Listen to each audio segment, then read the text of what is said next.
Halo, assalamualaikum. Nah, di sini saya bersama teman saya sebagai responden ingin menanyakan beberapa hal mengenai produk Nata de Coco. Sebelumnya boleh perkenalan dulu. Halo semuanya, nama saya Rifda Saninta, saya temannya Rika Rahayu. Baiklah, mengenai produk Nata de Coco saya akan mengajukan beberapa pertanyaan. Yang pertama, apakah Anda pernah mengkonsumsi produk Nata de Coco? Iya pernah. Merek apa yang sering Anda konsumsi? Merek minuman Kara. Kesan apa yang Anda rasakan setelah mengkonsumsi Nata de Coco? Produknya tuh enak, terus minumannya tuh airnya segar, jadi kalau menurut saya tuh enak untuk dikonsumsi hari-hari. Apakah Anda menyukai produk tersebut? Iya, saya sangat suka dengan produk Nata de Coco. Bagaimana pendapat Anda mengenai kemasan Nata de Coco yang umumnya transparan? Sebenarnya kalau menurut saya pribadi, karena saya sering beli, itu kurang menarik karena transparan. Cuman kalau nggak transparan, saya pikir-pikir lagi agak susah juga, karena kita sebagai seorang yang mengkonsumsi itu pasti ngelihat isi dalamnya juga kalau untuk produk Nata de Coco. Jadi kalau menurut saya kurang menarik dan perlu dimodifikasi mungkin. Bagaimana pendapat Anda mengenai penampakan Nata de Coco yang berbentuk persegi? Cukup membosankan sebenarnya dengan ukuran atau bentuk yang persegi-persegi aja. Mungkin bisa dibuat dengan motif lain, bentuk lain. Apakah perlu dilakukan modifikasi? Iya, menurut saya perlu karena bosan ya kayaknya kalau misalkan produk Nata de Coco tuh bentuknya cuma segi empat, segi empat, segi empat lagi. Menurut Anda, apakah memungkinkan untuk Nata de Coco berinovasi dengan menambahkan Nata de Pina di dalam kemasan yang sama? Kalau menurut saya, karena saya orangnya cuman suka satu rasa gitu dalam makanan gitu, nggak suka yang campur-campur, jadi saya lebih suka satu produk satu rasa. Untuk pertanyaan terakhir, menurut Anda apakah brand Nata de Coco mempengaruhi kecenderungan konsumen untuk membeli produk tersebut? Kalau menurut saya, iya berpengaruh. Baik, Sekian, terima kasih. terima kasih.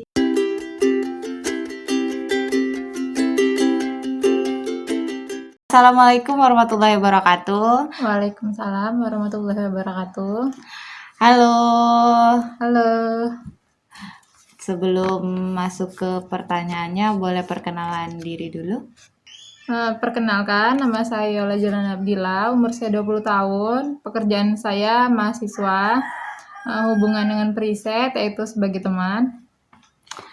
Baiklah, kita akan masuk ke wawancara mengenai riset pasar produk Nata de Coco. Yang pertama, apakah Anda pernah mengkonsumsi Nata de Coco? Pernah, Merek apa yang sering Anda konsumsi? tidak tahu, Kesan apa yang Anda rasakan setelah mengkonsumsi Nata de Coco? rasa manis dan kenyal dari nata de coco-nya sendiri. Apakah Anda menyukai produk tersebut? Ya, Bagaimana pendapat Anda mengenai kemasan Nata de Coco yang umumnya transparan?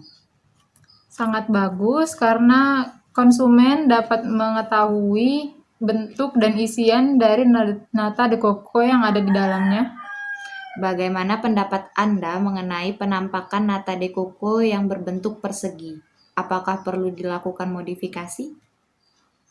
Sepertinya tidak, karena itu udah bentuk yang paling pas menurut saya.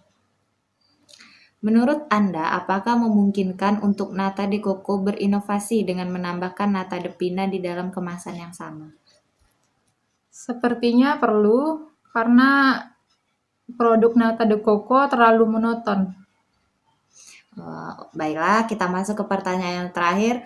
Menurut Anda, apakah brand Nata de Coco mempengaruhi kecenderungan konsumen untuk membeli produk tersebut?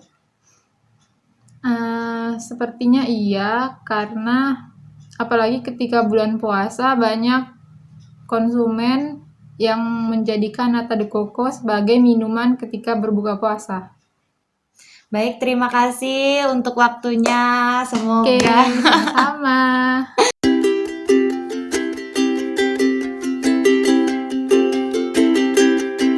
Baiklah, sebelum kita masuk ke wawancaranya, boleh perkenalkan dirinya dahulu. Ya, perkenalkan nama saya Cut Nila Kasmi, pekerjaan sebagai ibu rumah tangga. Baik, pertanyaan pertama, apakah Anda pernah mengkonsumsi nata de coco? Oh, pernah? Merek apa yang sering Anda konsumsi? Oh, nggak tahu mereknya apa itu. Kesan apa yang Anda rasakan setelah mengkonsumsi nata de coco? Oh, nata de coco itu segar ya, apalagi kalau dicampur dengan es itu rasanya enak. Apakah Anda menyukai produk tersebut? Suka. Bagaimana pendapat Anda mengenai kemasan nata de coco yang umumnya transparan? Itu lebih memudahkan kita ya untuk melihat isinya itu masih bagus atau sudah agak kayak belendir gitu ya, apa sudah kadaluarsa gitu. Jadi sangat memudahkan itu kemasannya. Bagaimana pendapat Anda mengenai penampakan nata de coco yang berbentuk persegi? Apakah perlu dilakukan modifikasi? Oh, kalau menurut saya itu nggak apa-apa ya, tapi kalau untuk anak-anak itu supaya dia bisa mau makan itu jadi harus dibikin kayak kayak model-model apa gitu, kayak motif-motif bunga-bunga atau apa gitu. Menurut Anda, apakah memungkinkan untuk nata de coco bervariasi dengan menambahkan nata de pina di dalam kemasan yang sama? Nata de pina itu dari nanas. Saya rasa enggak ya, karena nata de coco ini rasanya sudah enak menurut saya gitu. Pertanyaan terakhir, menurut Anda, apakah brand nata de coco mempengaruhi kecenderungan konsumen untuk membeli produk tersebut? Enggak, itu cuma tergantung menurut orangnya masing-masing aja sih. Baik, terima kasih untuk waktunya Ibu. Assalamualaikum warahmatullahi wabarakatuh.